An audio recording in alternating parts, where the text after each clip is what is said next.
Stand by to launch FanStream Sports. 3, 2, 1. Let's start. Hello, sports fans. Welcome to FanStream Sports. Nothing but pure sports. It is Fantasy Football Now, the 2001 edition. I'm Jeff Titoff. Follow me on Twitter @FitHappens. He is my new co-host, Chad Rink. Dang it, Chad, I'll get you on there in just a second. Hang on, here we go. A little technical difficulty on my end. Here we go. There you go. Here we are. It should show us now. Anyways, follow me on Twitter @FitHappens. He is Chad Rink. There he is. Follow him @Chad Ocho Rinko. Is that still the correct Twitter? I want to make sure we get that out of the way first, Chad. That is the correct Twitter, yes. This is our maiden voyage first show, and we're not going to go too much in depth about stats and drafting strategies and things like that. Look, Chad and I look at the stuff year round. We're actually pretty sick about how often we look at these things. We're in a year-round league, not a year-round league. We're in a dynasty league together, though, that really requires year-round work, which I think is still the greatest football league in the world. But so, Chad, how long have you been doing this for your life? Fantasy football since 93. I'm in a league with guys I went to high school with that we're still in the league. They're down in Cincinnati, so we do that every year. And then I did some roto baseball late 80s, like 87, 88, doing baseball back when it was first starting. Right.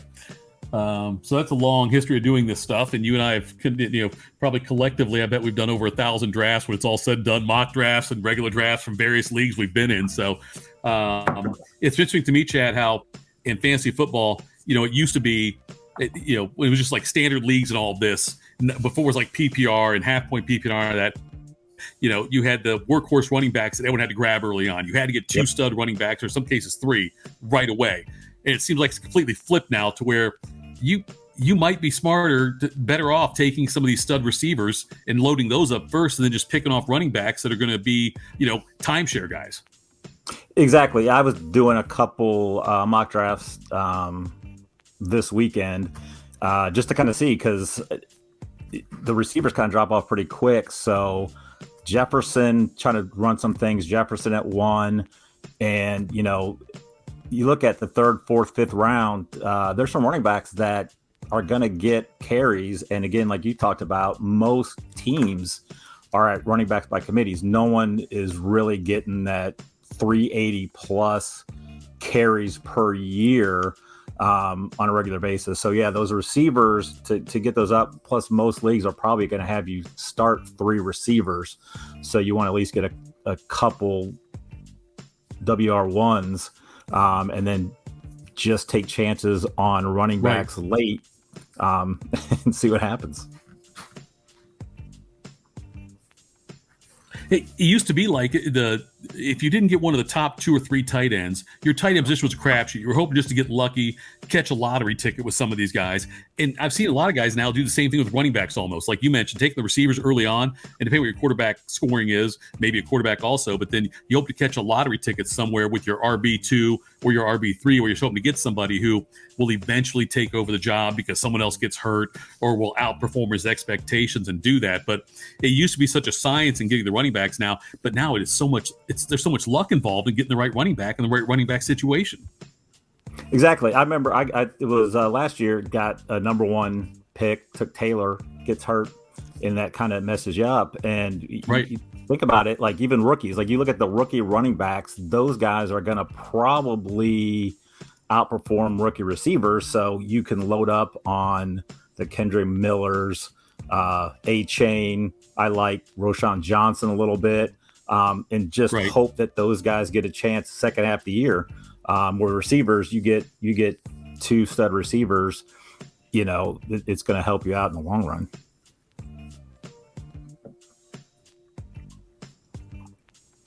God, especially in a PPR situation when you get that. If you can get some stud receivers there. I mean, one of the guys I wanted to ask you about too, that I know obviously as we get closer to the drafts that people are doing, we'll get to more of the specifics of it, but I think the more intriguing wide receivers this year is Cooper Kupp. Cooper Kupp's one of the more intriguing ones for me because, and now we're going to talk about this, I have to draft against each other a couple of times, but anyway, so I like Cooper Kupp was doing great till he got hurt last year, even with a gimpy Stafford. And now you got Stafford back to looks like health, and that might mean Cooper Kupp could be a steal in some of these drafts. Yeah, it's going to be interesting to see where he falls. I've done a couple mocks where he's the third receiver off the board, and it's late first, early second, because Diggs has got some situations with him. But yeah, I'm like with Stafford, a healthy Stafford, you figure Cam Akers should be fully healthy. That should help the run game. You know, and you know, I don't know what else they have, but Kupp doesn't matter who they have as their wide receiver 2, wide receiver 3. He gets 8-12 receptions a week, and that's huge out of that spot. If you get 8 to 10 points just out of receptions alone, and then he finds the end zone too. So he's an interesting one to see where he falls, because you know, some people may take him late first, but if you can swipe him in the second, like, dude, that's a steal. Right. Yeah, I think so too. And if you can get, and you also have to look at situations too that you figure the Rams aren't going to be that great this year. They might be behind a lot, which could force them to throw also. And I always look at that situation too. If I've got a team that I know is going to be struggling, then I kind of put those receivers up a little higher, maybe the quarterback's up a little higher as well, knowing they're going to have to move the ball through the air. Yeah, I mean, that's the teams you look at. You look at the teams like the Chiefs, who just are going to throw the ball all the time.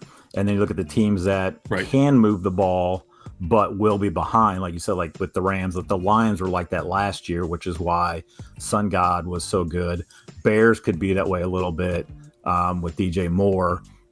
So that's the kind of strategy you need to look at when you're comparing a couple guys. Like, okay, what kind of volume he's going to get? Is this team going to be competitive? And really what I've done over the past probably decade is really looking at, okay, what teams are going to score and move the ball? Because you don't want teams like the Texans that are going to score 7 points. They, 3 and out, 3 and out, 3 and out.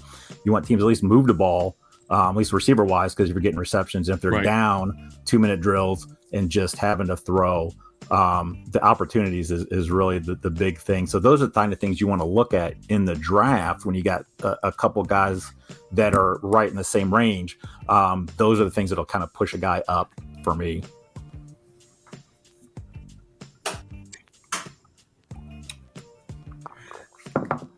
What I talked about Cooper Kupp, I said is one of the more intriguing wide receivers for me. Probably maybe a little bias in this, but like Justin Fields, I don't think he rushes more than 1,000 yards again this year. But I think he was QB6 last year. I think he could very well. I think he's going to be QB8. I think that's the floor for him. But he could very easily be a top 5 quarterback this year in fantasy. Yeah, the Bears are interesting because I think they'll be a little bit better. I think if they play from ahead, they're going to run the ball. They've got a slew of running backs now with Foreman. You've got Herbert coming back. And I think they understand, like, with Lamar Jackson, it's nice having a rushing quarterback, but if you rush him too much, the injury could happen. But I think he's still going to rush. And, that is huge. It's one of the bigger things, I think, in the last couple of years. And one of the Cincinnati draft I had, my buddy makes fun of me because I just draft rushing quarterbacks, and all my quarterbacks always get the most rushing touchdowns. And it's the big joke around, like, even when we're doing the XFL, I did an XFL and USFL draft. So he's going like, guy rushes for touchdowns, like future Team Chad. That's sick on that. So, but yeah, Fields is interesting. Like, I got him like with you. I'm like, as a Bears fan, I love him. But like, QB 8 to 10. I don't want to draft him too early, but I think that's what's happening is he's getting pushed up, like even ahead of Herbert. And I think I would probably rather have the stability of Herbert, just the consistency of him, than having to really reach for Fields, because the Bears could be bad. They could be bad. So. Yeah, you're right. They could be. Yeah, that whole division, no idea what's going to happen in that division. The Packers have obviously a new quarterback. The Vikings, Dalvin Cook's gone. Alexander Madison will be the one doing it, but they still have an old Kirk Cousins, and no more Adam Thielen there. But they did, make an addition with Jordan Addison there, wide receiver. It's hard to see what happens to them, but it's a wide open division. And just like anybody can win the AFC North, I think, because of how strong it is, anybody can win the NFC North for how weak it is. Like, you know, like it's hard telling who's going to be the team to emerge from that.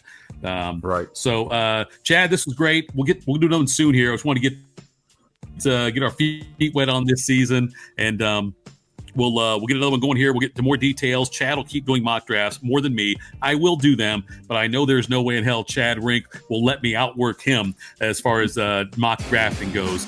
But follow him on Twitter. He's at Chad Ocho Rinko. I'm at It Happens. We'll do this again.